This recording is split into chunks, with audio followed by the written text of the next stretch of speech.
Ed Benedict gave me, he was the guy that designed the Flintstones and gave me my best compliment that I ever got. Because it was from somebody that I thought was a god. Yeah. And he didn't hand out compliments. He was, kind of a surly guy, as all of us old artists are. He said, that guy can draw. And it wasn't even to me, as I overheard it. I was at Hanna-Barbera for about a year and a half. Well, I was lucky to get the interview in the first place because I didn't have any training, any college or anything.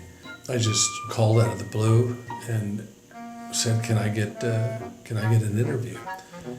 And they said, "Sure," and they set up a day and time. This studio, Hanna-Barbera studio, I grew up on their cartoons. The Flintstones and Yogi Bear and the Jetsons and Scooby-Doo and everything. So just walking up to the building, I was like a little nervous. I interviewed with a guy named Harry Love. He was a director on the original Tom and Jerry shorts, the really good ones back from the 40s. And he says, "Have a seat," and I hand him my portfolio, which was a homemade portfolio, 2 pieces of cardboard with the tape along the bottom. That's how much I didn't know. And it was just stuffed with drawings I did during high school when I wasn't paying attention. And he starts flipping through it, and after a few minutes, he says, "Wait here." And he gets up from his desk, goes around me and into another office, maybe 10, 15 minutes. He opens the door and comes back out. He says, "Can you start today?" "Yeah, I can definitely start today." So he took me into the room that he went into, and I met the man who hired me. His name is Iwo Takamoto, and he's the guy who designed Scooby-Doo. When he hired me, he was the president of the company. So he says, "I need somebody who can be really fast and who can draw without needing a lot of reference." I said, "Okay, I can do that." So I was hired, and my first job was working on development of new shows. I'd started at the top, really, with no experience. So that was really cool.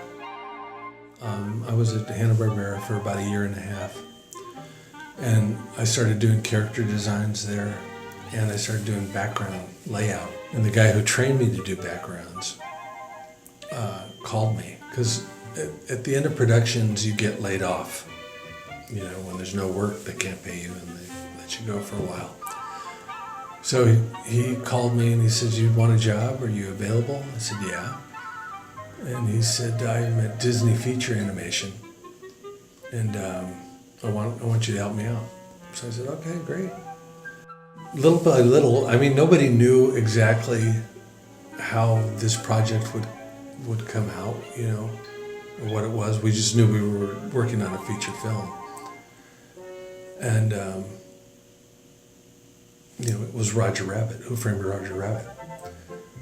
It was all hand-drawn animation. There was no computers involved.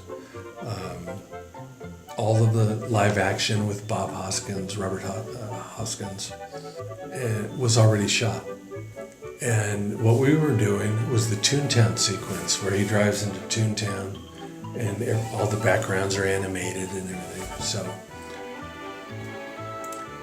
after I'd been there maybe a week and a half, the guy who hired me, his wife had a baby, and he disappeared for like a week and a half. And now I'm just his assistant, and I've only been doing this a year and a half, and not at a feature quality level. So I didn't have anybody to ask questions, or they're asking for these down shots and pans and zooms, and it's got to pan at so many frames a second, and I don't know how to do this shit.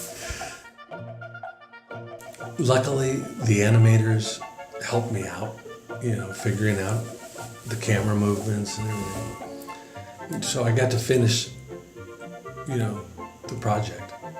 Now, if you look at the credits on the movie, I'm still assistant background. But I still got another movie.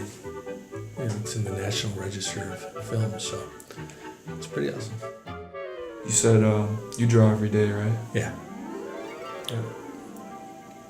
I always tell people, they ask me, it's a great job. I say, yeah, it beats working.